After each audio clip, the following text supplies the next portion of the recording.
स्वागत है दोस्तों। आज से हम लोग बात करेंगे जो एम लक्ष्मीकांत है, जो कि लेटेस्ट एडिशन, फिफ्थ एडिशन, उसको हम लोग पूरा लगभग 100 से 150 घंटे के अंतर्गत हम लोगों ने एक एक स्टेप बाय स्टेप जो चैप्टर का प्रोसेस है लक्ष्मीकांत का, या आप लोग किसी भी एग्जाम की तैयारी कर रहे हैं तो आप सबके लिए ये भारत की राज व्यवस्था जो पॉलिटी पढ़ने जा रहे हैं, ये बहुत ही लंबी सीरीज होने वाली है और आप लोगों का काम यही है, पेशेंस बनाए रखें और पूरा डिटेल से हम लोग इसको समझने की कोशिश करेंगे। पूरा प्रोसेस होगा समझने का दोस्तों, माइंड मैप बेस्ड होगा, जिसमें आपके सारे इंपॉर्टेंट पॉइंट्स कवर होंगे और आप लोग साथ साथ नोट्स भी बना सकते हैं। उम्मीद कर रहा हूं कि अभी तक आप लोगों ने जियोग्राफी भी पढ़ी है और इकोनॉमी के काफी लेक्चर भी कर लिए हैं, कुछ इंग्लिश के लेक्चर भी पढ़े हैं। तो आप लोग हम लोग आगे की डिमांड हिस्ट्री पर जाएंगे। सबसे पहले अभी हम लोग पॉलिटी को अच्छे से कवर करने की कोशिश करेंगे। आप लोगों का रेस्पॉन्स अच्छा रहा है, आप ऐसे ही सपोर्ट करते रहें ताकि हम लोग धीरे धीरे मुझे भी मोटिवेशन मिले वीडियो बनाने में। तो ठीक है दोस्तों, आज का लेक्चर स्टार्ट करते हैं। आज का जो लेक्चर है वो दोस्तों हिस्टोरिकल बैकग्राउंड, मतलब ऐतिहासिक पृष्ठभूमि, जो भारत की राज व्यवस्था का स्टार्टिंग पोर्शन है उसमें क्या घटित हुआ है, क्या स्थिति बनी थी, तब अलग अलग एक्ट का आना, क्या नए नए कानून बने, उन कानूनों का बनने का कारण क्या था, उसको हम लोग अच्छे से जानने की कोशिश करेंगे। क्योंकि दोस्तों ये जो लेक्चर है इसमें से आप लोगों का कोई भी एग्जाम हो, चाहे यूपीएससी हो, कुछ भी हो, यहाँ से 1 2 3 मतलब आप लोग मान सकते हैं कम से कम 1 से 3 सवाल आने की संभावना हमेशा रहती है और आता भी है। ठीक है ना। तो आप लोगों को इस चैप्टर को अच्छे से समझना है, इसका क्या स्टोरी के अकॉर्डिंग आप लोगों को पढ़ना है ताकि आप लोगों को आराम से याद हो जाए। तो अब हम लोग लेक्चर स्टार्ट कर रहे हैं। इस लेक्चर में हम लोग पढ़ने के वाले हैं, पहले उसको हम लोग क्लियर कर लेते हैं, फिर हम लोग एक एक करके सारे पॉइंट ऑफ कवर करेंगे। तो इस टॉपिक में हमारा होगा केवल हिस्टोरिकल बैकग्राउंड, जो ऐतिहासिक पृष्ठभूमि है भारतीय राज व्यवस्था या भारत के संविधान के निर्माण की पहले की जो ऐतिहासिक है, जब से ब्रिटिशर्स मतलब अंग्रेज भारत पर या भारत में व्यापार करना है उस समय की स्थिति से। सबसे पहले मैं आप लोगों को बता दूं, जो अंग्रेज आप लोगों को पता ही है, जैसे आप लोगों ने मॉडर्न हिस्ट्री में भी पढ़ा है और पॉलिटिकल में भी उसका कहीं ना कहीं उनके जो कानून होते हैं, जो उनका जो पॉलिटिकल प्रोसेस था जो भारत पर राज करने का, वो हम लोग पॉलिटिक के अंतर्गत देखते हैं। उसका राजनीतिक जो तंत्र होता है उसको हम लोग पॉलिटिकल भाग में देखते हैं और उनका जो अलग हिस्टोरिकल पार्ट में होता है जिसमें हम लोग मॉडर्न हिस्ट्री में भी काफी चीजें देखते हैं, जो आंदोलन हो या किसी प्रकार के वो उसमें देखते हैं। बस है दोनों एक ही है दोस्तों, लेकिन सब्जेक्ट अलग अलग है, उनका अलग वर्क होता है। इनको दोनों को डिवाइड करके ताकि आप लोगों को आराम से समझ में आ जाए। राजनीतिक तंत्र में हम लोग पूरा ओल्ड से वर्तमान तक जाते हैं। तो राजनीतिक तंत्र में सबसे पहले इसमें हम लोग बात करेंगे अंग्रेजों ने, आप लोगों को पता ही है 1600 ईस्वी में क्या हुआ, अंग्रेजों ने एंट्री मारी ओनली व्यापार के लिए कि भाई भारत में व्यापार करना है। तो भारत में व्यापार, उनका क्या मकसद था स्टार्टिंग में, जैसे ही भारत में एंट्री मारी 1600 में, उनका मकसद था कि हमें तो यहाँ पर व्यापार करना है। मकसद तो व्यापार का था, लेकिन उनके जो लालच और भारत के लोग आपको पता है कि भाई कोई व्यापार करने आ रहा है तो अपन मना नहीं करते हैं, लेकिन वो जो व्यापार का प्रोसेस था उसमें लालच बढ़ता गया। कहीं ना कहीं अपन के भारत में भी कहीं ना कहीं रूढ़िवादी धारणाएं थी, तो वो कहीं ना कहीं या किसी पर जरूर से ज्यादा विश्वास करना ये भी घातक साबित हुआ। तो धीरे धीरे क्या हुआ, 1600 ईस्वी से धीरे धीरे पहले ईस्ट इंडिया कंपनी की स्थापना हुई 1600 में, वो व्यापार का उद्देश्य से। फिर धीरे धीरे क्या हुआ, एक एक पार्ट पर क्या हुआ, नियंत्रण करना स्टार्ट कर दिया। भारत की जगह में भूमियों को अतिक्रमण करना या किसी प्रकार का शोषण करना, लड़ाई झगड़े करना, ये छोटे छोटे लेवल पर स्टार्ट हो गए थे। कब से, ईस्ट इंडिया कंपनी की स्थापना के बाद से। जैसे जैसे उन्होंने मौका देखा और वो कभी चूके भी नहीं थे। तो इसमें हम लोग समझने की कोशिश करेंगे दोस्तों कि जो कंपनी का शासन था 1600 ईस्वी के बाद से, मतलब आप लोग ये समझ सकते हैं कि 1773 से 1858 तक, मतलब 1773 से 1858 तक ये था किसका, कंपनी का शासन था। जो ईस्ट इंडिया कंपनी की स्थापना हुई थी 1600 ईस्वी में, इस दौरान ईस्ट इंडिया कंपनी के थ्रू यहाँ पर भारत पर राज चल रहा था। ठीक है ना। ये स्टार्टिंग पोर्शन का मिडिल पोर्शन तक है। ये वाला जो कंपनी का काम था, कंपनी में व्यापार के प्रशासनिक उद्देश्य, सारे उद्देश्य धीरे धीरे इसमें अपडेट करते गए। क्या भाई, जो रेगुलेटिंग एक्ट था इस दौरान थोड़ा इंप्रूवमेंट किया, फिर इसमें कुछ कमियां थी तो 70-84 में किया। उसके बाद धीरे धीरे क्या हुआ, नए नए एक्ट लाए गए और उनमें कानूनों में सुधार किया गया। वो भारतीयों के लिए नहीं दोस्तों, ये अपने नियंत्रण के लिए था, ये ध्यान रखना है। ऐसा नहीं भारतीयों के लिए, कुछ परिस्थितियां बिगड़ती थी तो कानून में कुछ ढीलापन दे दिया जाता था, लेकिन कुछ परिस्थितियां टाइट करने के लिए भी कानून लाए जाते थे। अभी आप लोग हम लोग एक एक करके जो भी ये एक्ट्स है दोस्तों, इसको सारे इंपॉर्टेंट पॉइंट ऑफ है एग्जाम में किस प्रकार सवाल बने हैं और कैसे आ सकते हैं उसको समझने की कोशिश करेंगे। तो ये तो टाइम हो गया जो कंपनी का टाइम था, ईस्ट इंडिया कंपनी की स्थापना, मतलब 1600 ईस्वी के बाद से जो एक्ट लाए गए उसमें हम लोग ये समझने की कोशिश करेंगे। जो 1773 से 1858 तक का काल था वो था ईस्ट इंडिया कंपनी का, समझ रहे हैं ना। ये ईस्ट इंडिया कंपनी के कानून से संबंधित बात हो रही है। आपको पता है ईस्ट इंडिया कंपनी की स्थापना 1600 ईस्वी में हुई है, ये आप सबको पता है। उसके बाद जब दोस्तों आपको पता है जो 1857 की क्रांति हुई, उसके बाद से क्या हुआ, काफी बदलाव हुआ, क्योंकि वो बहुत बड़ी क्रांति थी अपने आप में बहुत, क्योंकि वहां पर बहुत सारे आंदोलन हुए थे। रेगुलर बेस पर आंदोलन होने से एक बड़ा रूप धारण भी किया, जनमाल की बहुत भी हानि भी हुई थी। तो उसके बाद से क्या हुआ कि भाई पहले तो कंपनी के थ्रू भारत के ऊपर राज किया जा रहा था, लेकिन उसके बाद स्टार्ट हो गया ब्रिटिश जो सम्राट था, जो क्राउन बोलते हम लोग, या ब्रिटिश का जो मेन शासक था उसका एंट्री हो गई यहाँ पर। अब उसके डायरेक्ट नियंत्रण में हो गया भारत। पहले तो कंपनी के थ्रू नियंत्रण में था, अब एंट्री हो गई पूरे उनके शासक के, जो ब्रिटिश शासक है उसके नियंत्रण में, डायरेक्ट नियंत्रण में हो गया। अब इस कंपनी वालों को बोल दियो आप अपना काम करो, हम लोग संभालेंगे। तो ये था सम्राट के शासन का स्टार्ट। इसका टाइम पीरियड हुआ जब स्थिति बिगड़ी 1857 में जो क्रांति हुई थी, उस दौरान ये स्थिति स्टार्ट हुई। तब से कुछ सुधार भी किए गए, काफी बदलाव देखने को मिलेंगे। जब हम लोग इनको डिटेल में पढ़ेंगे क्या क्या बदलाव हुए वो समझना बहुत जरूरी है। तो इसमें हम लोगों ने ये दो चीजें देखनी। अभी हम लोग सबसे पहले कंपनी के शासन को समझेंगे, फिर ब्रिटिश शासन को। सबके लिए दोस्तों माइंड मैप बनाया जाएगा और आराम से आप लोगों को समझ में आ जाएगा। तो सबसे पहले हम लोग समझने की कोशिश करेंगे कंपनी के शासन। कंपनी के शासन में हम लोग सबसे पहले स्टार्ट करेंगे 1773 में जो रेगुलेटिंग एक्ट, जो रेगुलेटिंग एक्ट है एक प्रकार का आप लोग कह सकते हैं ब्रिटिश कानून है। इसमें क्या क्या प्रावधान किए गए, क्या क्या इनकी विशेषताएं हैं और एग्जाम में क्या क्या सवाल बन सकते हैं, उसके बारे में हम लोग समझने की कोशिश करते हैं। तो बिना टाइम वेस्ट किए सबसे पहला मुद्दा आ जाता हमारा रेगुलेटिंग एक्ट, 1773 का रेगुलेटिंग एक्ट। ये क्या कहता है, इस दौरान कंपनी वाला ने क्या किया, ब्रिटिशर्स ने किया क्या, कंपनी के जो ब्रिटिश ईस्ट इंडिया कंपनी की स्थापना हुई 1600 में जो ईस्ट इंडिया कंपनी की स्थापना हुई, उसके कार्य को नियंत्रण करने का या प्रशासनिक नियंत्रण या व्यापारिक नियंत्रण था, इनके कार्यों में सुधार करने का ये एक प्रकार का पहला कदम था। तो वो इस दौरान, इस एक्ट के दौरान उठाया गया था। ये क्या कह रहा है, कंपनी के कार्य को नियंत्रित किया गया है पहली बार।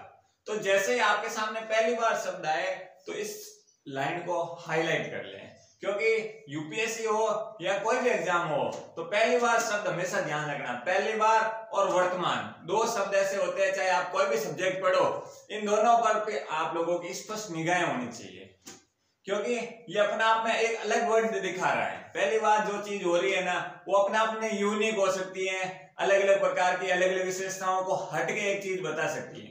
तो आप लोगों को यह ध्यान रखना है। तो पहली बार कब ब्रिटिश की कंपनी मैनेजमेंट को सुधारने की कोशिश की गई, वो रेगुलेटिंग एक्ट के दौरान। इसके दौरान भारत में केंद्रीय प्रशासन की नींव रखी। अब ये भी दोस्तों दोनों इंपॉर्टेंट है। जो भी दोस्तों मैंने इसमें बताए हैं वो सारे के सारे एग्जाम में पूछे जा चुके हैं और पूछे जाने की संभावना है। तो आप लोगों को एक एक पॉइंट पर ध्यान देना है। ये लक्ष्मीकांत का पहला चैप्टर है दोस्तों, इसीलिए हम लोग इसको अच्छे से कवर करेंगे। अगर हिस्ट्री अच्छे से कवर होगी जो पॉलिटी की, तो आगे हम लोगों को पढ़ने में आसानी होगी, ठीक है ना। थोड़ा बोरियत हो सकता है लेकिन ऐसा कुछ भी नहीं है। मैंने माइंड मैप इसलिए बनाए हैं क्योंकि थ्योरी रटने से बेटर है माइंड मैप से आपके नोट्स होने चाहिए, ताकि आप लोगों को आराम से समझ में आ जाए। तो देखिए दोस्तों, भारत में केंद्रीय प्रशासन की नींव भी रेगुलेटिंग एक्ट 1773 के दौरान रखी गई, ठीक है ना।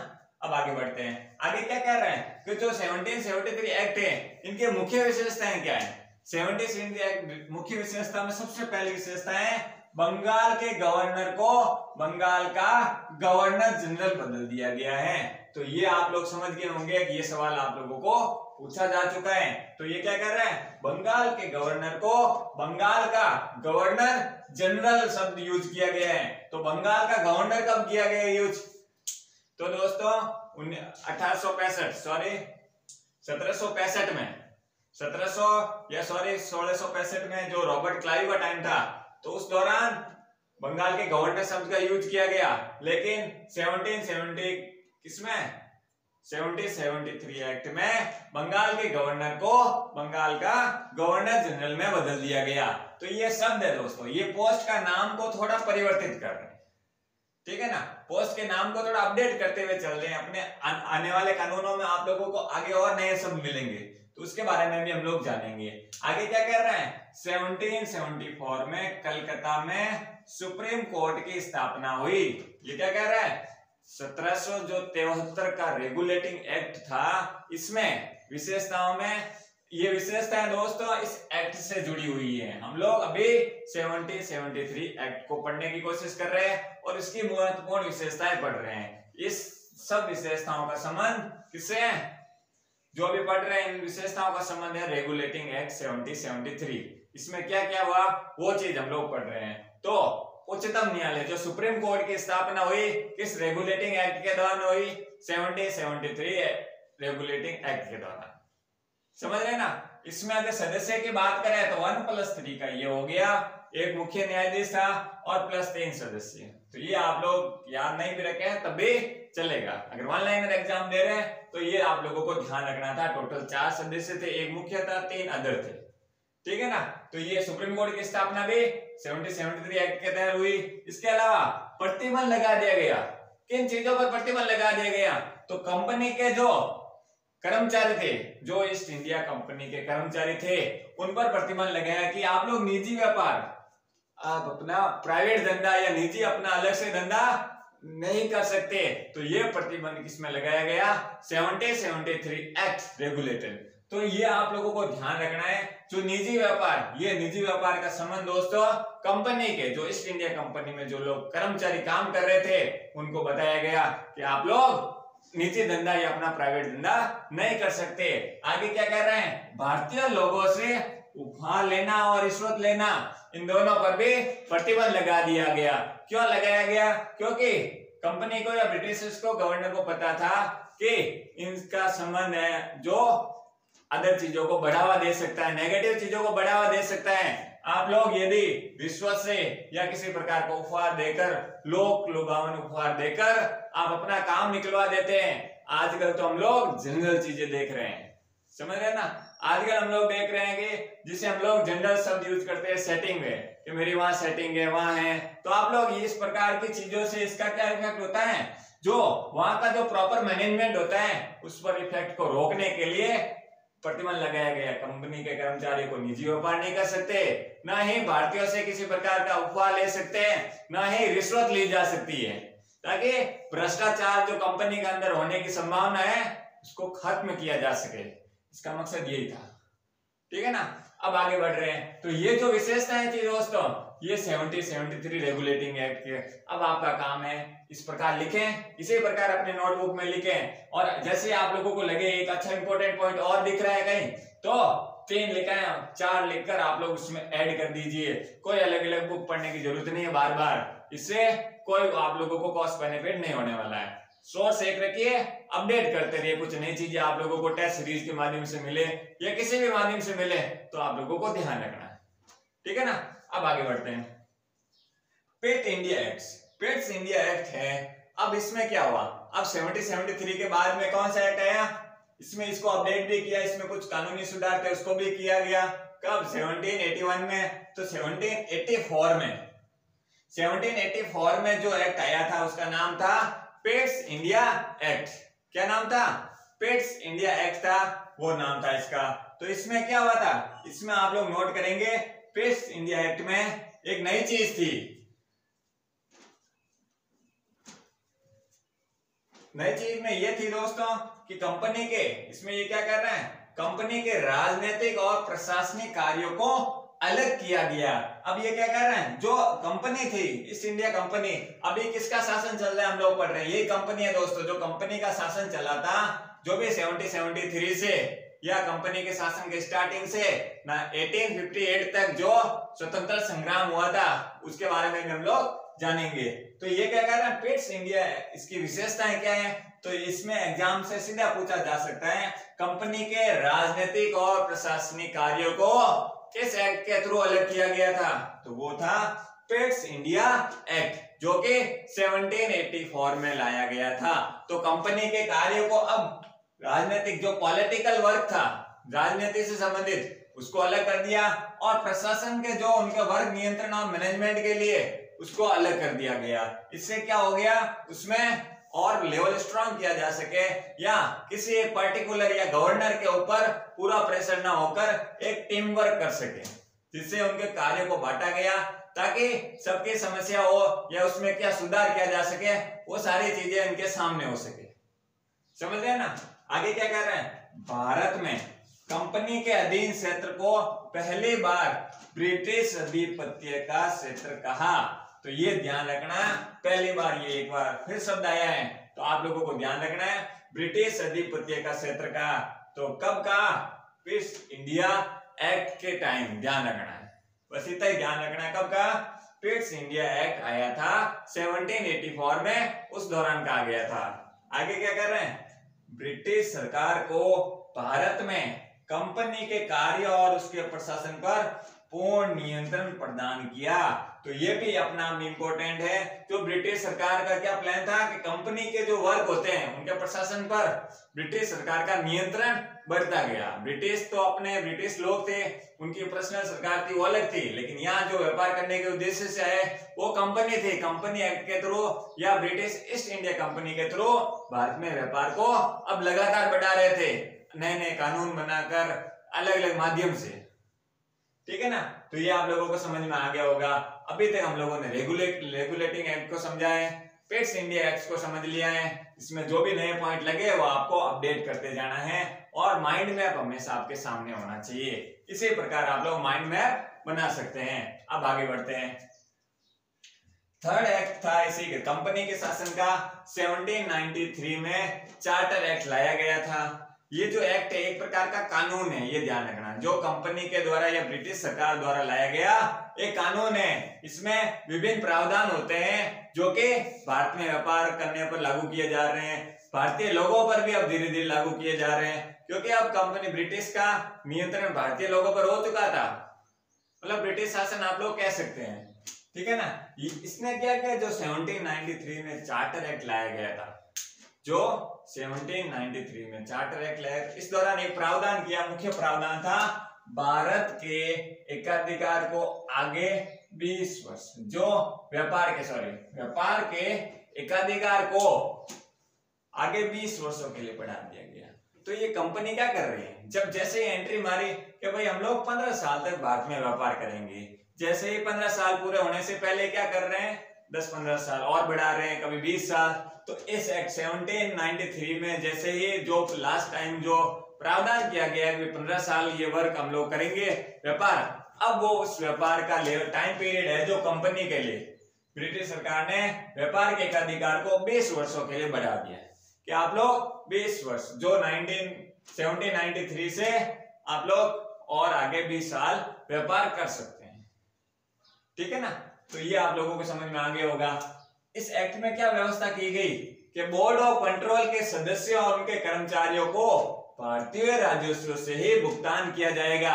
इसका क्या मतलब हुआ, ये कह रहा है कि जो भारत में अभी तक तो क्या हो रहा था, ब्रिटिश सरकार द्वारा, किसके द्वारा, ब्रिटिश सरकार द्वारा जो बोर्ड ऑफ कंट्रोल है कंपनी में, बोर्ड ऑफ कंट्रोल के सदस्यों और उनके कर्मचारियों को ब्रिटिश सरकार द्वारा उनका राजस्व दिया जाता था, मतलब पेमेंट दिया जाता था। लेकिन अब ये हो गया, जो भारत में राजस्व इकट्ठा हो रहा है, कंपनी के अंदर हो रहा है या भारत में किसी प्रकार के व्यापार से पैसा इकट्ठा हो रहा है, वो वहीं से किसमें दिया जाएगा, बोर्ड ऑफ कंट्रोल के सदस्य या उसके नियंत्रण में जो कर्मचारी काम कर रहे हैं उनको अब ये पैसा दिया जाएगा, ना कि ब्रिटिश सरकार के पास जाएगा वहां से वापस आएगा, ऐसा नहीं, यहीं से उनको दिया जाएगा।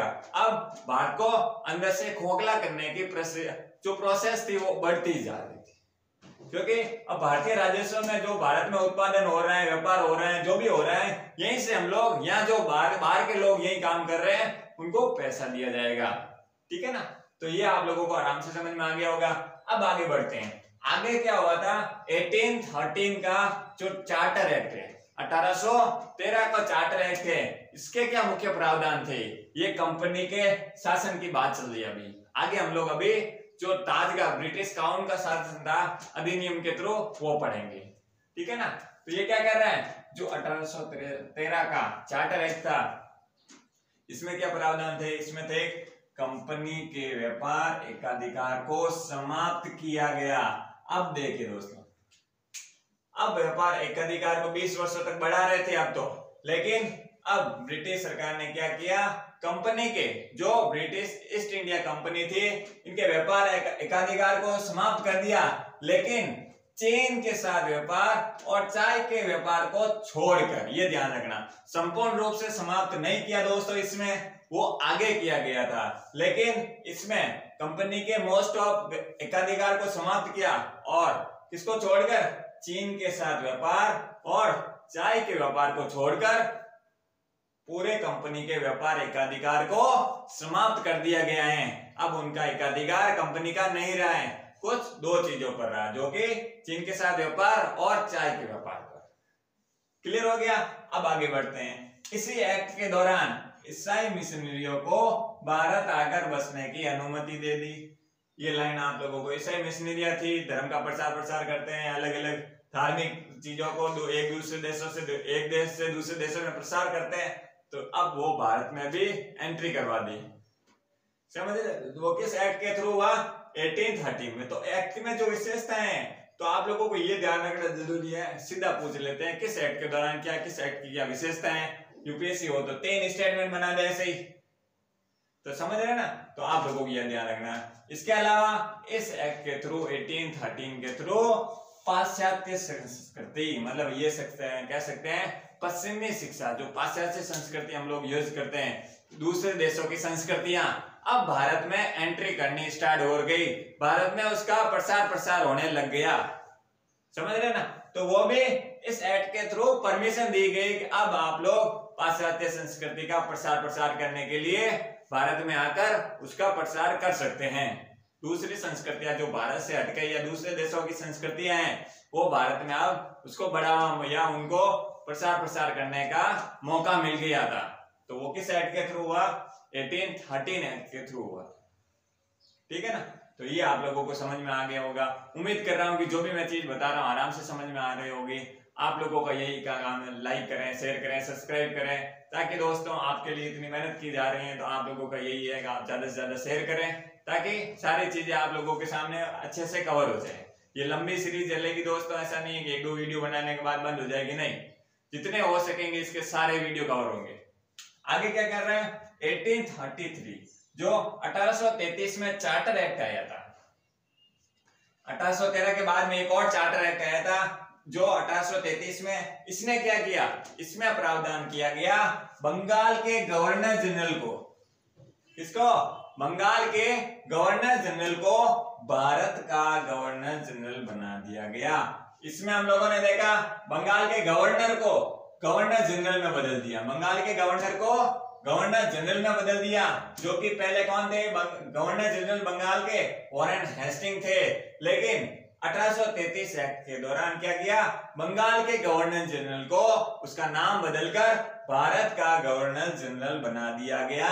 और वो पहले भारत के गवर्नर जनरल कौन थे, लॉर्ड विलियम बेंटिंग थे। तो ये ध्यान रखना, जो भी नाम बदल रहा है उस दौरान कौन पहला व्यक्ति था, उस पद पर स्थापित होने वाला पहला व्यक्ति कौन था, तो ये आप लोगों को पता होना चाहिए।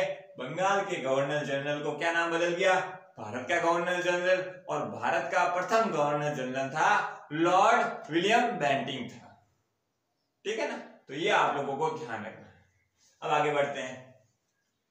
सिविल सेवकों के चयन के लिए खुली प्रतियोगिता का आयोजन का प्रावधान किया गया, बट असफल। ये क्या कह रहे हैं? 1833 में, ये इंपॉर्टेंट पॉइंट है, इसको अपडेट आगे वाले चार्टर एक्ट में किया गया। 1833 में जो सिविल सेवा की परीक्षा होती है, जो आईएएस पीसीएस अभी वर्तमान में हम लोग शब्द यूज करते हैं, और ओल्ड टाइम में इसे आईसीएस के नाम से जाना जाता था, लेकिन अभी आईएएस आईपीएस के नाम से जाना जाता है। तो ये जो सिविल सेवा के चयन की प्रतियोगिता परीक्षा का प्रावधान किया गया, इसमें इसे हम लोग सीमित इसलिए कह रहे हैं क्योंकि ये सिर्फ बात हुई थी, ये असफल रही थी। लास्ट टाइम में विरोध के कारण ये प्रावधान हटा दिया गया, लेकिन असफल हुआ इसलिए क्योंकि इस प्रावधान को लागू नहीं किया गया, बात जरूर गई है। तो इसलिए आप लोग ये सीमित वर्ड ध्यान रखना है कि भाई सिविल सेवाओं के चयन के लिए खुली प्रतियोगिता का प्रावधान किया गया, वो भी सीमित मात्रा में, मतलब असफल हो गया तो वहां पर बात जरूर की गई एक लिमिट पर। अब आगे क्या हुआ? आगे एक्ट आया 1853 चार्टर एक्ट। कौन सा? 1853 का चार्टर एक्ट आया था, जो सिविल सेवा परीक्षा को अब खुली प्रतियोगिता थी। एक मैकाले समिति का गठन किया गया, जो लॉर्ड मैकाले थे, इसका क्या नाम था? मैकाले समिति की स्थापना की गई 1854 में मैकाले समिति की स्थापना की गई। इस दौरान सिविल सेवाओं के प्रतियोगिता परीक्षाओं को अब प्रॉपर वे में स्टार्ट कर दिया गया।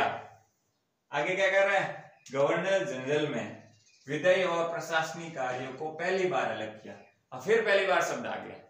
तो अब ध्यान रखना है, जो गवर्नर जनरल था, इसके जो परिषद थी, इसके सदस्य थे, इनके वर्किंग परिषद थी, इसमें क्या किया गया? विधायी जो कानूनी वर्ग था उसको अलग कर दिया गया, और प्रशासन के नियंत्रण से संबंधित काम था उसको अलग कर दिया गया। तो ये पहली बार कब किया गया? 1853 चार्टर एक्ट के दौरान किया गया। समझ रहे हैं ना आप लोग? तो ये आप लोगों को ध्यान रखना है। आगे क्या कह रहे हैं? केंद्रीय विधान परिषद में स्थानीय प्रतिनिधित्व भी स्टार्ट हो गया। जो 1853 चार्टर एक्ट है, इसमें क्या हो गया? जो स्थानीय प्रतिनिधित्व, ये कह रहे हैं जो विधान परिषद है केंद्रीय, इसमें अभी तक जो स्थानीय लोग थे उनको, या भारत के लोग थे ये कह सकते हैं, उनको शामिल नहीं किया जा रहा था। लेकिन 1854 या 53 एक्ट के दौरान इसमें यह भी प्रावधान किया गया कि अब स्थानीय लोग थे भारत के, उनको भी सदस्यता देने स्टार्ट कर दी गई, केंद्रीय विधान परिषद हो या किसी अन्य जगह पर। अब भारतीय लोगों को शामिल करना स्टार्ट कर दिया गया था।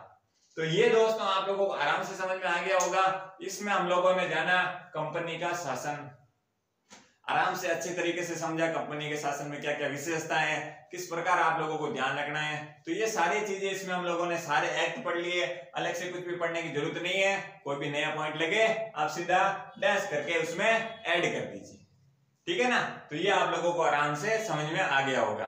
अभी तक हम लोगों ने जो भारत के अंतर्गत कंपनी का शासन था उसको अच्छे से कवर कर लिया है। आगे वाले आप हेडिंग डाल दीजिए, जो ब्रिटिश क्राउन का या सम्राट का जो शासन स्टार्ट हुआ था, कब से? जब 1857 की क्रांति हुई, उसके बाद जो भारत के नागरिक थे या छोटे छोटे उपद्रव पैदा हो रहे थे या छोटे छोटे आंदोलनकारियों को शांत करने के लिए, अब वो 1857 में क्रांति के बाद क्या हुआ? जो कंपनी का शासन था उसको समाप्त करके उसकी जगह क्या हुआ? डायरेक्ट जो ब्रिटिश महारानी थी एलिजाबेथ, उनके हाथ में उन्होंने डायरेक्ट अपने हाथ में ले लिया। तो वहां पर क्या हुआ? कंपनी के जो अभी तक कौन काम कर रहा था भारत के अंतर्गत? ब्रिटिश कंपनी काम कर रही थी, लेकिन अब ब्रिटिश क्राउन के हाथ में शासन चला गया भारत का। तो ये बात कर ली। इसमें इसके दौरान क्या हुआ? 1857 की क्रांति हुई। 1857 की क्रांति को हम लोग विस्तार से जब हम लोग मॉडर्न हिस्ट्री पढ़ेंगे उसमें पूरा समझने की कोशिश करेंगे कि इनका क्या योगदान था, पूरा डिटेल में जानेंगे। लेकिन अभी आप लोगों को ध्यान रखना है 1857 की क्रांति के बाद क्या बदलाव आए, ऐसे कौन से कानून बनाए गए अंग्रेजों द्वारा। तो उस दौरान सबसे पहले कानून बनाया था, एक अधिनियम लाया गया। कौन सा? 1857 का भारत सरकार अधिनियम। 1857 की क्रांति में सबसे पहला कानूनी सुधार यह हुआ, क्योंकि इस दौरान भारतीयों को लोक लुभावन तरीके से या उनको शांत करने के लिए उन्हीं के अनुकूल परिस्थितियां पैदा की जा रही थी, ताकि ये छोटे छोटे उपद्रव हो रहे हैं इनमें शांति स्थापित की जा रही है, ठीक है ना। तो ये डायरेक्ट कानून था, किसके माध्यम से हो रहा है इसके बारे में पूरा हम लोग डिटेल में समझने की कोशिश करेंगे। तो सबसे पहले आप लोगों को ध्यान रखना है 1858 का भारत सरकार अधिनियम। ये अधिनियम क्या कहता है, इसकी क्या विशेषताएं, सबसे पहले विशेषताएं होती है इस अधिनियम के तहत भारत का शासन है जो सीधे महारानी विक्टोरिया, सॉरी एलिजाबेथ नहीं, मैं विक्टोरिया बोलना भूल गया था, विक्टोरिया के अधीन चला गया था। अब ब्रिटिश कंपनी के अंतर्गत ना होकर इसका जो ब्रिटिश क्राउन के तहत चला गया, महारानी विक्टोरिया के हाथ में चला गया। अब पूरा नियंत्रण जो अभी कंपनी के माध्यम से किया जा रहा था, अब वो किसके माध्यम से हो गया, डायरेक्ट महारानी ब्रिटिश महारानी विक्टोरिया के हाथ में चला गया। ठीक है, ये पहला हो गया भारत सरकार अधिनियम के तहत पहला प्रावधान। उसके बाद जो बंगाल के गवर्नर जनरल यूज कर रहे थे अभी तक शब्द हम लोग, गवर्नर जनरल के लिए अभी तक बंगाल का गवर्नर जनरल यूज कर रहे थे, ठीक है ना, सॉरी भारत का गवर्नर जनरल। लास्ट टाइम हम लोगों ने 3 स्टेप पढ़े थे, पहले बंगाल का गवर्नर, फिर बंगाल का गवर्नर जनरल, फिर भारत का गवर्नर जनरल, और अब भारत के गवर्नर जनरल को बदलकर वायसराय में बदल दिया। अब क्या नाम, गवर्नर को किस नाम से जाना जाता था, वायसराय में बदल दिया गया उसे। तो ये ध्यान रखना है किस अधिनियम के तहत किसका नाम बदला गया है, कब बंगाल का गवर्नर था, कब बंगाल का गवर्नर जनरल था, कब भारत का गवर्नर जनरल था, या अब भारत के गवर्नर जनरल को वायसराय में बदल गया है। ठीक है ना। तो अब ध्यान रखना 1857 जब से सम्राट का शासन स्टार्ट हुआ तब से भारत में वायसराय की एंट्री हुई। पोस्ट का नाम है दोस्तों, पोस्ट का नाम बदला है, इतना ध्यान रखना आप लोगों को। आगे ये क्या कहता है 1858 अधिनियम, वो कहता है द्वैध प्रणाली समाप्त कर दी गई। द्वैध प्रणाली क्या थी, इसमें नियंत्रण बोर्ड अलग काम करता था और निदेशक बोर्ड अलग अलग काम करते थे, तो इसको क्या है समाप्त कर दिया गया। ये जो नियंत्रण बोर्ड अलग से अपनी टीम वर्क कर रहा था या निदेशक बोर्ड है उसका जो कार्य प्रणाली थी वो दोनों अलग अलग थी, ये एक प्रकार की द्वैध प्रणाली है। तो इन दोनों को क्या किया 1858 अधिनियम, भारत सरकार अधिनियम के तहत इन दोनों को समाप्त कर दिया। तो क्या हुआ, द्वैध प्रणाली समाप्त कर दी गई। इसके अलावा एक नए पद का सृजन किया गया। 1858 अधिनियम, भारत सरकार अधिनियम के तहत एक नया पद का सृजन किया गया जो भारत के राज्य सचिव के नाम से जाना जाता है। भारत के राज्य सचिव के नाम से, ये बहुत ही पावरफुल पोस्ट थी दोस्तों। गवर्नर जनरल की तरह ही इनको बहुत सारी विधायिक जो अधिकार थे, कानूनी अधिकार दिए, जिसमें भारतीयों को भी सम्मिलित किया गया। क्यों किया गया, अभी मैंने आपको बताया। जो 1857 की क्रांति हुई थी उस दौरान काफी उपद्रव छोटे छोटे इलाकों में, रिहायशी आदिवासी सब जगह छोटे छोटे उपद्रव उत्पन्न हो रहे थे। उन सबको जो भारत की मांगों को संतुलित करने के लिए या वहां के आक्रोश को कम करने के लिए, क्योंकि यहाँ पर ब्रिटिश कंपनी डर भी गई थी, तो इसलिए उन्होंने सोचा अब स्थिति और बढ़ाने से बेटर है इनको कुछ वापस बैलेंस किया जाए। तो उनका ये प्लान था, ये प्लान के अकॉर्डिंग ये सारे स्टेप लिए गए। ब्रिटिश ने क्या प्लानिंग के हिसाब से लिए गए ताकि भारतीयों पर लगातार राज, अपना जो राज था, तभी तो भारत के ऊपर 200 वर्ष तक अंग्रेजों ने शासन किया। उसका कारण क्या था, कभी वो सॉफ्ट हो जाते थे, कभी हार्ड हो जाते थे। हार्ड की स्थिति के बाद सॉफ्ट हो जाते थे, इससे क्या हो गया, स्थिति नियंत्रण में लाकर फिर वही अपना आक्रोश दिखाते थे। ठीक है ना। तो आगे क्या कर रहे हैं, ये तो 1857 अधिनियम के जो मुख्य प्रावधान थे, एग्जाम की दृष्टि से इंपॉर्टेंट है। फिर भी अगर आपको लगा है कि हो सकता है मैंने एक पॉइंट छोड़ दिया वो इंपॉर्टेंट हो, तो आप लोगों को कुछ नहीं करना है, ऐसे कैसे आप लोगों को माइंड मैप बनाना है और उसमें नया पॉइंट आते ऐड कर देना है। ठीक है ना। आगे आप लोग देखिए दोस्तों, जो 1857 का भारत सरकार अधिनियम के बाद 3 एक परिषद अधिनियम लेके आए। जो भारत परिषद अधिनियम है 3 लेके आए।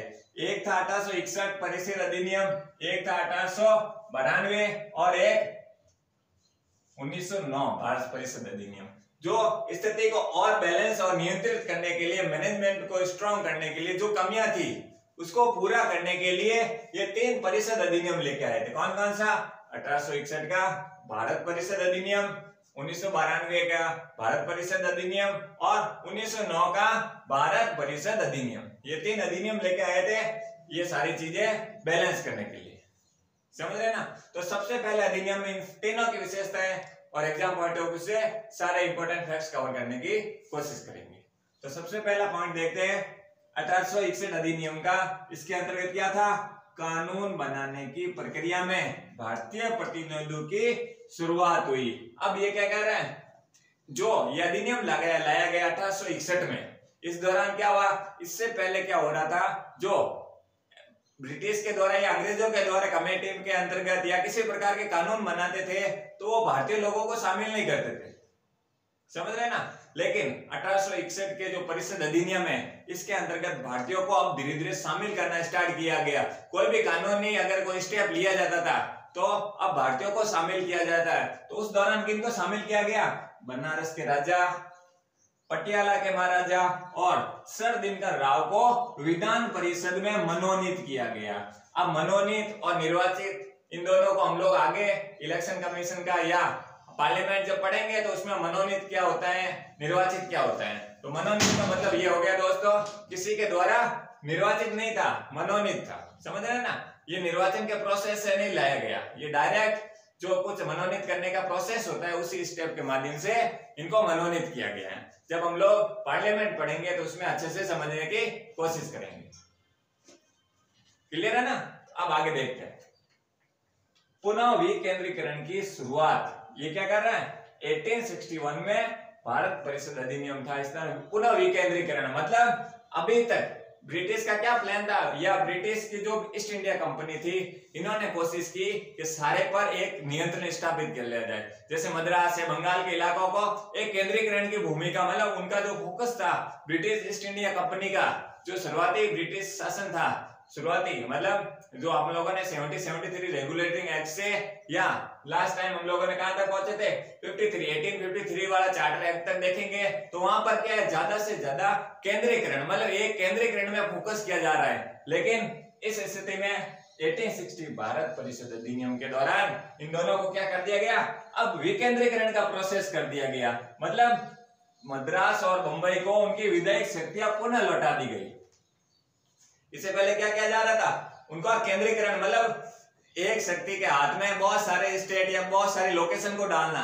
लेकिन अब मद्रास को अपनी वापस शक्तियां दे दी, कानूनी शक्तियां, बंबई को अपनी वापस शक्तियां दे रही। तो विकेंद्रीकरण की शुरुआत वापस कहां पर हुई, क्योंकि अभी तक केंद्रीकरण चल रहा था। जो 1857 की क्रांति से पहले जो भी कानूनी प्रोसेस स्टार्ट हुआ था उनमें फोकस किस चीज पर किया गया, केंद्रीकरण पर। लेकिन अब 1861 के बाद में अब धीरे धीरे विकेंद्रीकरण, वापस उनकी कानूनी शक्ति लौटा दी ताकि वो असहाय महसूस या आक्रोशित ना होकर, या आप लोग ये कह सकते हैं उपद्रव की भूमिका ना निभाए। आगे क्या था, आगे कह रहा है विधान परिषदों का गठन किया गया। अब 1861 के जो परिषद अधिनियम है इसके अंतर्गत एक इंपॉर्टेंट पॉइंट है, बंगाल में, उत्तर पश्चिम सीमा प्रांत और पंजाब में किसका गठन किया गया, वो विधान परिषद का। अब विधान परिषद क्या है, विधानसभा क्या है, लोकसभा क्या है, राज्यसभा क्या है, जब हम लोग संसद के मतलब पार्लियामेंट का हम लोग अच्छे से पढ़ेंगे आगे आने वाले कुछ वीडियो में आप लोगों को पूरा डिटेल में देखने को मिलेगा। हम लोग इस वीडियो के माध्यम से धीरे धीरे लक्ष्मीकांत को पूरा खत्म करेंगे, 100 से 150 घंटे लगेंगे, लेकिन धीरे धीरे हम लोग इसको कंप्लीट कवर करेंगे। अब आगे क्या कर रहे हैं, 1961 में जो भारत परिषद अधिनियम है इसमें एक और इंपॉर्टेंट पॉइंट है, गवर्नर को आपातकाल के दौरान अध्यादेश जारी करने का भी आदेश दिया गया। लेकिन वो 6 महीनों के लिए सीमित था, 6 मंथ के लिए अध्यादेश जारी कर सकते हैं। जो गवर्नर है, जिसको गवर्नर बनाया जाता है, उनको ये अधिकार है, वो अधिकार दिया गया अध्यादेश जारी करने का। वो कब किसको दिया गया, गवर्नर को। किस अधिनियम के तहत, 1861 परिषद अधिनियम है, इसके तहत ये अधिकार दिया गया। तो आप लोगों को ये ध्यान रखना है कि भाई अध्यादेश जारी करने का अधिकार किस अधिनियम के तहत दिया गया, तो वो 1861। तो अधिनियम की जो विशेषता है वो पर्टिकुलर अधिनियम से जोड़ के याद रखनी है आप लोगों को। सबके कुछ ना कुछ अलग अलग है, किस परिषद अधिनियम, किस एक्ट के थ्रू क्या किया गया, इन सबका प्रोसेस अलग अलग था, लेकिन इन सबको अपनी अपनी जगह आप लोगों को याद रखना है। क्लियर हो गया। तो ये आप लोगों को उम्मीद कर रहा हूं कि आराम से 1861 का परिषद अधिनियम आप लोगों को समझ में आ गया होगा। ठीक है, अब आगे बढ़ते हैं, आगे दूसरे परिषद अधिनियम की बढ़ते हैं, क्योंकि 1857 जो अधिनियम था उसके बाद 3 परिषद अधिनियम लाए गए। एक को तो हम लोगों ने पढ़ लिया, दूसरे अधिनियम परिषद की बात करें तो 1892 में एक और परिषद अधिनियम लाया गया। ये क्या कहता है, ये कह रहे हैं गैर सरकारी सदस्यों में वर्दी की गई, सेंट्रल और स्टेट, ये मान सकते हैं केंद्रीय और प्रांतीय भागों में, केंद्रीय जो सेंट्रलीय भाग है और प्रांतीय भागों में, सेंट्रल स्टेट आप लोग मान सकते हैं, सेंट्रल और स्टेट लेवल पर गैर सरकारी, अभी तक क्या किया जा रहा था, सरकारी सदस्यों की लगातार संख्या बढ़ती जा रही थी, लेकिन गैर सरकारी सदस्यों को भी इनकी संख्या में वृद्धि की गई। वो किस अधिनियम के दौरान, वो भारत परिषद अधिनियम 1892 के दौरान किसकी वृद्धि की गई, सेंट्रल और मतलब केंद्रीय और प्रांतीय स्तर पर गैर सरकारी सदस्यों की संख्या में वृद्धि की गई। ठीक है ना, इनको बढ़ाया गया। आगे क्या कर रहे हैं, अब इस अधिनियम में ये भी एक चीज बताएगी कि बजट पर आप लोग बहस करने का अधिकार भी मिल गया, बजट पर बहस करने का, प्रश्न पूछने का अधिकार मिल गया था। किस अधिनियम के तहत हुआ ये 1892 जो अधिनियम था। अभी मतदान की बात नहीं कर रहा हूं दोस्तों, ध्यान रखना, बहस कर सकते हैं, प्रश्न रख सकते हैं, बाकी कुछ भी नहीं है। तो ये अधिकार आप लोगों को किसके अधिनियम के तहत दिया गया, 1892 अधिनियम के तहत। क्लियर हो गया, उम्मीद कर रहा हूं कि आराम से आप लोगों को समझ में आ रहा होगा। आगे क्या कर रहे हैं, 1909 का भारत परिषद अधिनियम। 1909 का जो तीसरा परिषद अधिनियम है, एक तो 1861 वाला पढ़ा, 1892 वाला, फिर 1909 वाला परिषद अधिनियम क्या कहता है, जिसे हम लोग मार्लो मिंटो के नाम से जाना जाते हैं, मार्लो मिंटो सुधार के नाम से। किस नाम से, 1819 में भारत परिषद अधिनियम को मार्लो मिंटो सुधार के नाम से जाना जाता है। ये कब आया था, ये आप लोग समझ सकते हैं कि 1905 में बंगाल विभाजन हुआ था, फिर काफी चीजें प्रॉब्लम हुई थी और फिर एक सुधार अधिनियम लाया गया ताकि स्थिति को बैलेंस करें। लेकिन इसमें क्या क्या प्रावधान है उसको देखने की कोशिश कर रहे हैं। जो मार्लो मिंटो परिषद अधिनियम, इसके तहत क्या हुआ, केंद्रीय और प्रांतीय विधान परिषदों की संख्या में वृद्धि की गई। अब ये क्या कर रहे हैं, अभी यहाँ पर वो गैर सरकारी सदस्यों की संख्या में वृद्धि कर रहे हैं, लेकिन अब विधान परिषदों की संख्या में, समझ रहे ना, सेंट्रल और स्टेट लेवल की जो विधान परिषदों की संख्या में क्या किए, वृद्धि की। लेकिन यहाँ ध्यान रखना है, दोनों समान नहीं थे। अगर आप आईएएस जैसे एग्जाम दे रहे तो वहां आप लोगों को ध्यान रखना है, वृद्धि तो की गई, अच्छी बात है, लेकिन दोनों में समान वृद्धि की गई तो ये गलत स्टेटमेंट है दोस्तों, समझ रहे ना, मतलब दोनों में वृद्धि की गई, अपनी लिमिट अप डाउन है ना कि समान है, ये ध्यान रखना। सेंट्रल लेवल पर अलग होगी और प्रांतीय स्तर पर अलग देखने को मिलेगी आप लोगों को, बट दोनों में समानता नहीं है। आगे क्या कर रहे हैं, 1919 का अधिनियम है जो पहली बार किसी भारतीय को वायसराय या गवर्नर के परिषद में शामिल किया गया। ये पहला मौका है दोस्तों 1919 में जो मार्लो मिंटो सुधार लाया गया, तो इसमें एक ऐसा प्रावधान किया, या पहली बार एक ऐसा प्रावधान किया, उसके अंतर्गत भारत को या भारतीयों को वायसराय या गवर्नर के परिषद में सदस्यता शामिल करने का मौका मिला था या दिया गया। वो है सत्येंद्र प्रसन्न सिन्हा, ये जो पहले व्यक्ति हैं जो भारतीय वायसराय परिषद में सदस्य बने। तो ये अपने आप में ध्यान रखना, मैंने पहले भी आप लोगों को बोला है, जो पहली बार शब्द देखने को मिलता है, पहली बार अपने आप में यूनिक होता है दोस्तों, नया होता है, तो एग्जाम में आप लोगों को यहाँ से सवाल आने की संभावना बहुत अच्छे से बढ़ जाती है। तो ध्यान रखना कि पहली बार किसी भारतीय को वायसराय या गवर्नर की परिषद में शामिल किया गया, तो वो कौन थे पहले भारतीय, वो थे सत्येंद्र प्रसन्न सिन्हा। ठीक है ना, तो ये आराम से आप लोगों को समझ में आ गया होगा। आगे क्या कर रहे हैं, पृथक निर्वाचन के आधार पर मुस्लिमों के लिए सांप्रदायिक प्रतिनिधित्व का प्रावधान। तो ये दो दोस्तों, ये जो धार्मिक या जातिवाद के हिसाब से विभाजन करने की कोशिश की गई, एक तरीके से भारत के लोगों को तोड़ने की कोशिश की गई अंग्रेजों द्वारा, यही उनकी महत्वपूर्ण प्लानिंग थी, क्योंकि फूट डालना और राजनीति करना। तो फूट डालो राज करो की नीति में आप लोग नोट करेंगे, यहाँ पर पृथक निर्वाचन के आधार पर मुस्लिमों को वोट वाला प्रोसेस या निर्वाचन का अधिकार दिया गया। तो इसका मतलब ये हो रहा है दोस्तों, इसके अंतर्गत ये प्रावधान किया गया कि मुस्लिम सदस्यों को केवल मुस्लिम ही वोट दे सकते हैं। तो यहीं से कम्युनिटी जो सांप्रदायिक भेदभाव स्टार्ट हुआ था, तो मार्लो मिंटो का या सांप्रदायिकता का जनक भी कहा जाता है, ये भी ध्यान रखना है। मार्लो मिंटो को किस नाम से जाना जाता है, सांप्रदायिकता के जनक के रूप में, क्योंकि किसी भी अधिनियम में पहली बार स्पष्ट वे में पृथक निर्वाचन बोल दिया कि भाई आपका कैंडिडेट मुस्लिम है तो उसे मुस्लिम ही वोट दे सकता है। तो इससे क्या हुआ, पूरे सोसाइटी में धार्मिक विभाजन हो गया, सब धर्म के आधार पर एक दूसरे से टकराव उत्पन्न हुआ, जिसका बहुत ही नेगेटिव आगे प्रभाव भी देखने को मिला था। तो पृथक निर्वाचन के आधार पर अभी तो किसको दिया गया, मुस्लिमों को भी, आगे अधिनियम में सभी और दूसरे जो धर्म के लोग हैं उनको भी देने की कोशिश की गई है, वो हम लोग आगे समझते हैं। तो ये आप लोगों को 1909 का भारत परिषद अधिनियम है, आराम से समझ में आ गया होगा। उम्मीद कर रहा हूं कि आप लोगों को वीडियो आराम से समझ में आ रहे हैं। अब आगे बढ़ते हैं, आगे क्या कर रहे हैं, भारत शासन अधिनियम 1919, मॉन्टेग्यू चेम्सफोर्ड सुधार, किस नाम से जाना जाता है इसे, मॉन्टेग्यू चेम्सफोर्ड सुधार के नाम से भी इस अधिनियम को जाना जाता है। जिस प्रकार हम लोगों ने 1909 का भारत परिषद अधिनियम को मार्लो-मिंटो सुधार के नाम से जाना जाता है, ये दोस्तों नाम मात्र सुधार है, इसमें कम्युनिस्ट या सांप्रदायिक भेदभाव को बढ़ावा मिला है। फिर मिलेगा दोस्तों यहाँ पर भी देखना, इस जो ये अधिनियम लाया गया भारत सरकार, भारत शासन अधिनियम 1919, जिसे हम लोग मॉन्टेग्यू चेम्सफोर्ड सुधार के नाम से जाना जाता है, तो इसका उद्देश्य क्या था, भारत में कार्मिक रूप से उत्तरदायी सरकार की स्थापना करना। उद्देश्य तो लाइन तो बहुत अच्छी लग रही है, लेकिन क्या किया गया उसको देखते हैं। इसने क्या किया, द्वैध शासन व्यवस्था, द्वैध शासन व्यवस्था है जो इसको क्या किया, स्थापित किया।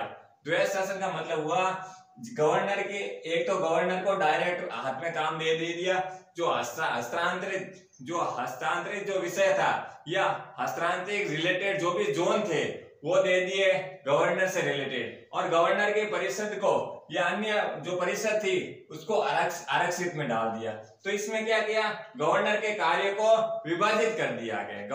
एक तो गवर्नर का अलग काम बता दिया, ठीक है ना, जो डायरेक्ट गवर्नर के नियंत्रण में थे, और दूसरा जो गवर्नर के परिषद या कर्मचारी के जो अदर संगठन था उसके नियंत्रण में था। तो द्वैध शासन प्रणाली हस्तांतरित और आरक्षित विषय में विभाजन किया गया। तो ये कब किया गया, भारत शासन अधिनियम 1919 में। क्लियर है ना, तो ये आराम से आप लोगों को समझ में आ गया।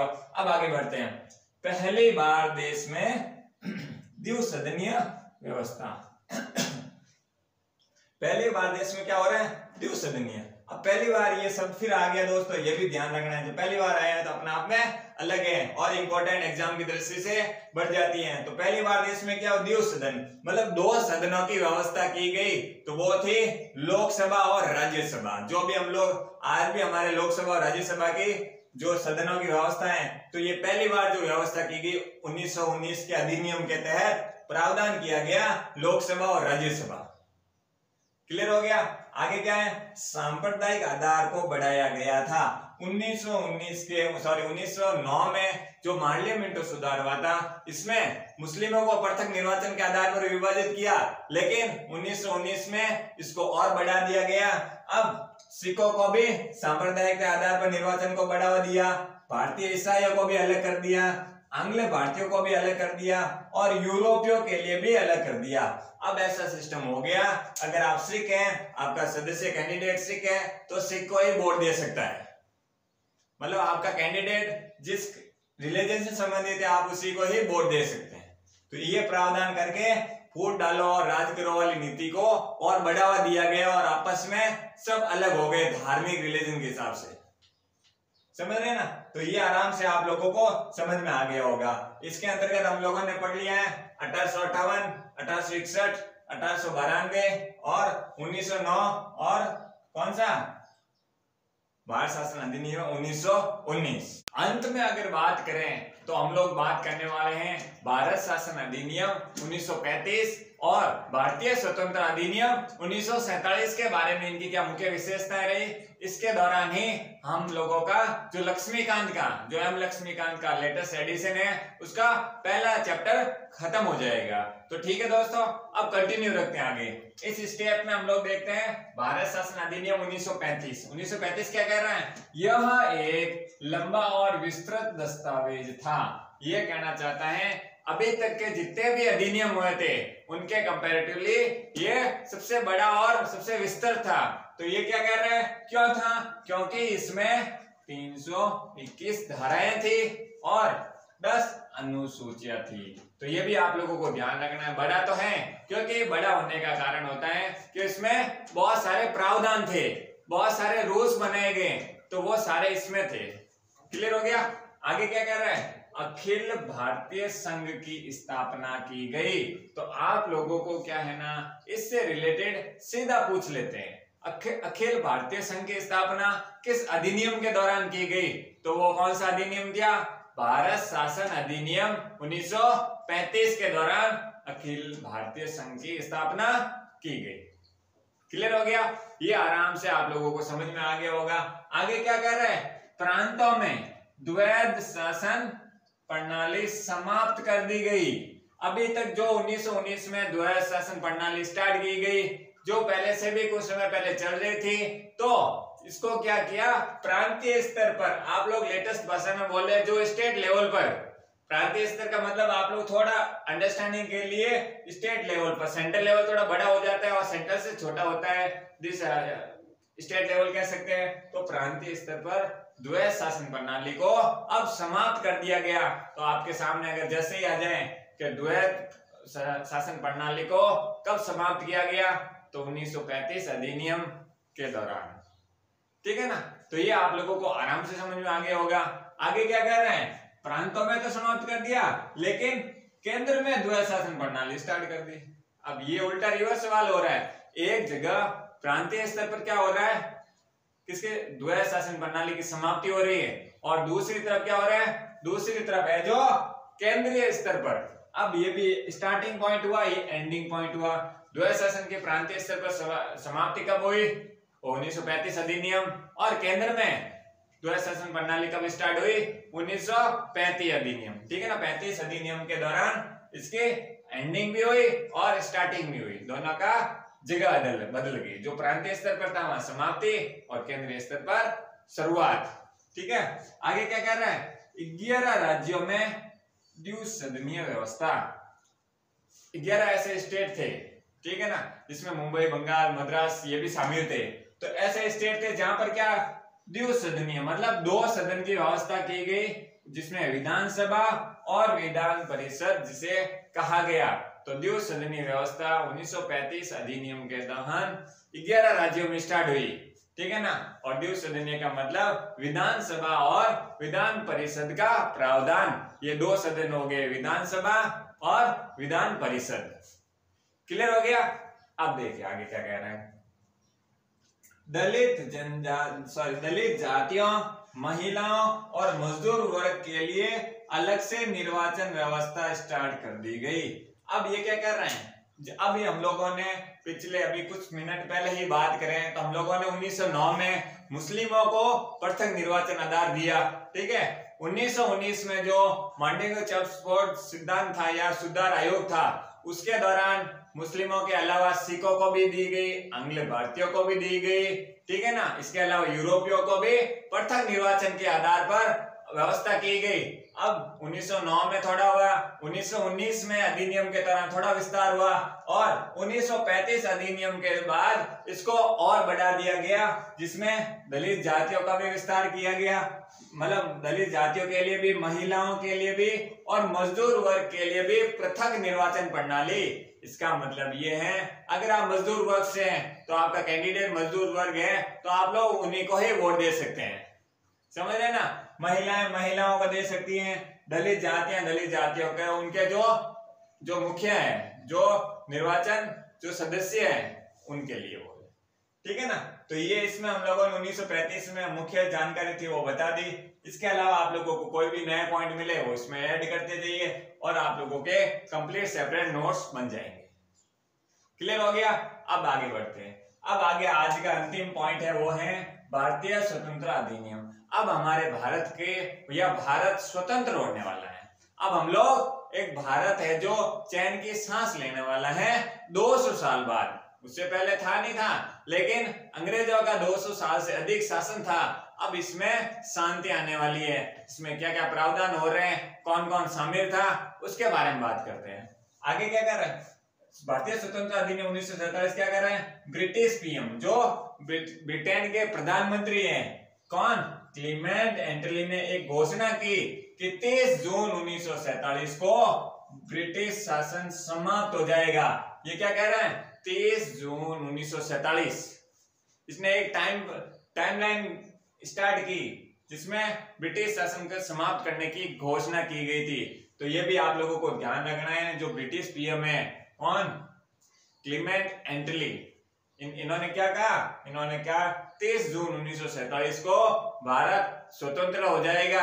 आप ये कह सकते हैं ब्रिटिश शासन समाप्त हो जाएगा, ठीक है ना। लेकिन आगे क्या कह रहा है, 15 अगस्त 1947 को इसे स्वतंत्र और संप्रभु राष्ट्र घोषित कर दिया गया। ये इसी अधिनियम के बिंदु है दोस्तों, ध्यान रखना आप लोगों को। तो भारत अब आजाद हो चुका है दोस्तों। 15 अगस्त 1947 को भारत अब आजाद हो गया था और इसे एक स्वतंत्र और संप्रभु, जिसकी संप्रभुता उसमें निहित हो, किसी भी अन्य राष्ट्र के संप्रभुता का इसमें भाग ना हो, समझ रहे हैं ना। किसी भी दूसरे देश द्वारा इस पर अतिक्रमण नहीं किया जा सकता, इंटरफेयर भी नहीं किया जा सकता। इनके जो भी कानून होंगे वो संप्रभु होंगे, किसी और देश का कोई मतलब लेना देना नहीं है इससे, ठीक है ना। आगे क्या किया गया, भारत और पाकिस्तान का सृजन किया गया। अब 15 अगस्त इसी अधिनियम के दौरान ही भारत और पाकिस्तान का विभाजन किस अधिनियम के दौरान किया गया, तो वो था भारतीय स्वतंत्र अधिनियम 1947। क्लियर हो गया। तो भारत और पाकिस्तान का विभाजन किस अधिनियम के तहत किया गया, 1947 अधिनियम के तहत, ठीक है। इसके बाद क्या हुआ, दोनों को स्वतंत्रता मिल गई, लेकिन दोनों को अपना संविधान बनाने की भी छूट मिल गई कि आप लोग अपने अपने देश की संविधान सभा का निर्माण कर रहे थे, क्योंकि 1947 से पहले भारत और पाकिस्तान एक ही देश हुआ करते थे। लेकिन अब उनके पाकिस्तान की मांग अलग से थी पहले से। जब हम लोग मॉडर्न हिस्ट्री में पढ़ेंगे तो पूरा उसको डिटेल में समझेंगे, तो आप लोगों के सारे डाउट्स क्लियर हो जाएंगे। तो आगे क्या कह रहे हैं, भारत सचिव पद की समाप्ति, दोनों को अपना संविधान बनाने की छूट दे दी गई। इनको बोल दिया गया आप भारत हैं, आप पाकिस्तान की, ये हो गया, उनकी सीमाओं का निर्धारण कर दिया गया और उनको अब ये अधिकार दे दिया गया, आप अपने हिसाब से अपनी संविधान सभा का निर्माण कर सकते हैं और आप भी अपने हिसाब से संविधान सभा का निर्माण कर सकते हैं, ताकि उस देश की जो परिचालन या व्यवस्था को बैलेंस किया जा सके, उसमें कानूनी रूप से प्रावधान किया जा सकते हैं, ठीक है ना। ये अधिकार भारत और पाकिस्तान दोनों को अपने अपने अकॉर्डिंग दे दिया गया। क्लियर हो गया। आगे देखिए, भारत सचिव पद की समाप्ति। जो भारत सचिव पद था, जिसमें पहले प्रावधान करके इसको स्थापित किया गया, इस अधिनियम के दौरान, किसके, भारतीय स्वतंत्र अधिनियम 1947 के दौरान इसको समाप्त कर दिया गया। आगे क्या कह रहे हैं, लॉर्ड माउंटबेटन ने डोमिनियन भारत के प्रथम गवर्नर जनरल बने। ये वन लाइनर फैक्ट है दोस्तों, इसलिए आप लोगों को ध्यान रखना है। जो स्वतंत्र भारत के प्रथम गवर्नर जनरल कौन थे, तो वो कौन थे, लॉर्ड माउंटबेटन। तो ये क्या एसएससी लेवल या वन लाइनर एग्जाम में आप लोगों को ये हेल्प कर सकता है। लॉर्ड माउंटबेटन नए डोमिनियन भारत के प्रथम गवर्नर जनरल थे और स्वतंत्र भारत के पहले प्रधानमंत्री कौन थे, पंडित जवाहरलाल नेहरू है। जो 15 अगस्त 1947 को जब भारत आजाद हुआ, उसके बाद प्रथम प्रधानमंत्री के रूप में शपथ किसने ली थी, वो थे पंडित जवाहरलाल नेहरू ने। तो ठीक है दोस्तों, इसमें हम लोगों ने आज अच्छे से पूरा लंबा टाइम लिया है और हमारा जो लक्ष्मीकांत का पहला चैप्टर है, आप चाहे किसी भी एग्जाम की तैयारी कर रहे हो, सारे पॉइंट ऑफ व्यू से हम लोगों ने अच्छे से कवर कर लिए हैं। उम्मीद करता हूं कि आप लोगों को ये वीडियो अच्छा लगा होगा। अब आप लोगों का काम यही है, नोट्स बनाते रहिए और टाइम टू टाइम रिवीजन करें और कोशिश करें ज्यादा से ज्यादा इस वीडियो को शेयर करें, ताकि हमें मोटिवेशन के तौर पर हम लोग और वीडियो रेगुलर बेस पर बनाते रहें। अगर आप लोगों की अलग से कोई क्वेरी है तो आप लोग बता सकते हैं कि भाई इस नेक्स्ट सब्जेक्ट को कौन सा सब्जेक्ट लें आगे पढ़ाने के लिए, तो ये आप कमेंट बॉक्स में अपना मैसेज बता सकते हैं। और इसके एंड में यही कहना चाहूंगा कि आप लोग रिवीजन करते रहें, रिवीजन से सारी चीजें और क्लियरिटी आती रहेगी। ये पॉलिटी बहुत इंटरेस्टिंग सब्जेक्ट है, बस एक बार आप लोगों का काम यही है, इसमें सारे कॉन्सेप्ट क्लियर करें। जब आपके कॉन्सेप्ट क्लियर हो जाएंगे तो सारे डाउट है जो प्योरली खत्म हो जाएंगे और आप लोगों के अच्छे नंबर आने की संभावना भी बढ़ जाएगी। बस ये जो भी पढ़े हैं तो इसमें आप लोगों को ध्यान रखना है किस सेक्शन में क्या प्रावधान किया गया है। चाहे चार्टर एक्ट हो, रेगुलेटिंग एक्ट हो, या अधिनियम हो, या परिषद अधिनियम हो, इन सब के प्रावधान कब किए गए, इनकी डेट लाइन ध्यान रखना है ताकि क्रोनोलॉजी टाइप में सवाल बन जाए तो उसमें आप लोगों की हेल्प हो सके। तो ठीक है दोस्तों, वीडियो अच्छा लगा हो तो प्लीज आप लाइक करें, शेयर करें, सब्सक्राइब करें। थैंक यू दोस्तों।